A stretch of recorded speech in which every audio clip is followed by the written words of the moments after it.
Welcome my dear viewers. মানবদেহে cancer ওষুধের career বা বাহক হতে চলেছে রেশম মথের লালা। আরও নির্দিষ্ট করে বললে, রেশম মথের লালা থেকে তৈরি সিল্কে থাকা ফাইব্রোইন প্রোটিনের হাত ধরে ক্যান্সার আক্রান্ত সেল বা কোষে দ্রুত পৌঁছে যাবে ওষুধ।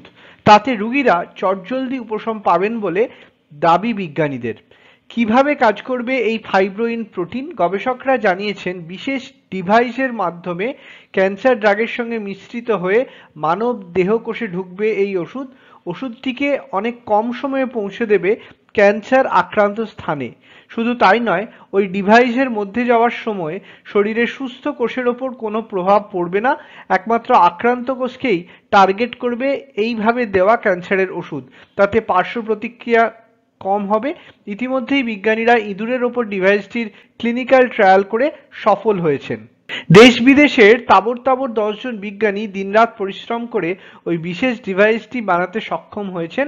রেশম মথের লালায় থাকা ফাইব্রোইন প্রোটিন বিশেষ পদ্ধতিতে ন্যানো জেলে পরিণত হবে এবং সেটাই ক্যান্সার প্রতিরোধক ড্রাগের সঙ্গে মিশ্রিত হবে ওই ডিভাইসে। তারপর সেটি ইনজেকশনের মাধ্যমে মানবদেহে প্রবেশ করানো হবে। ডিভাইসটির পেটেন্ট ভারত সরকারের কাছ থেকে পেয়েও গিয়েছেন বিজ্ঞানীরা।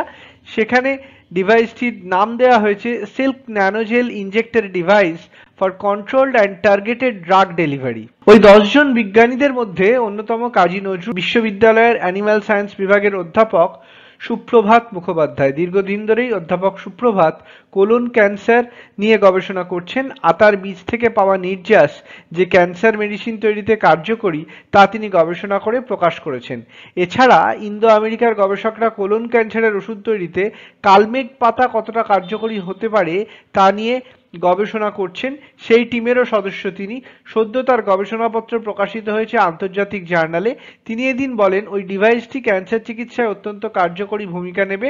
জোর দেওয়া হচ্ছে যে আমরা যেভাবে ক্যান্সারের দেহে কেরিয়ার পাঠাই তা যেন কোনোভাবেই পার্শ্ব প্রতিক্রিয়া সৃষ্টি না করে।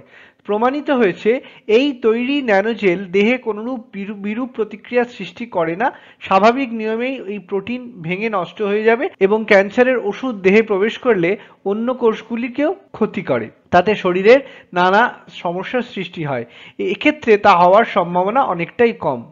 সুপ্রভাত আরও বলেন, অনেক ক্ষেত্রেই দেখা গেছে জার্নালে প্রকাশ করার পর ভারত সরকারের কাছে পেটেন্ট আবেদন করলে তা পেতে অনেক দেরি হয়।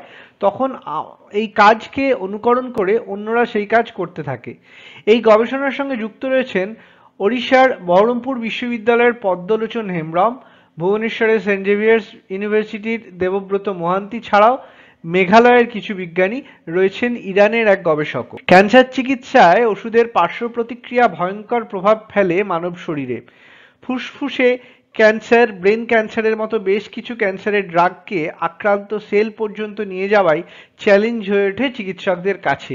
সেখানে পৌঁছানোর আগেই সুস্থ সেলকে আক্রমণ করে রোগীর জটিলতা আরও বাড়িয়ে দেয়। চুল পড়ে যাওয়া সহ নানা সমস্যা দেখা যায়। ওষুধ কাজ করতে অনেকটাই সময় নেয়। ওই কেরিয়ার বা ডিভাইস সেই সমস্যা মেটাতে পারলে সুপ্রভাত বাবুদের এই গবেষণা যুগান্তকারী হয়ে উঠবে। নতুন ভোরের সূচনা করবে ক্যান্সার চিকিৎসায়। ক্যান্সারের চিকিৎসা আরও সহজ ও কম ক্ষতিকর হবে। রোগীদের জীবন বাঁচানোর সম্ভাবনা আরও বাড়বে।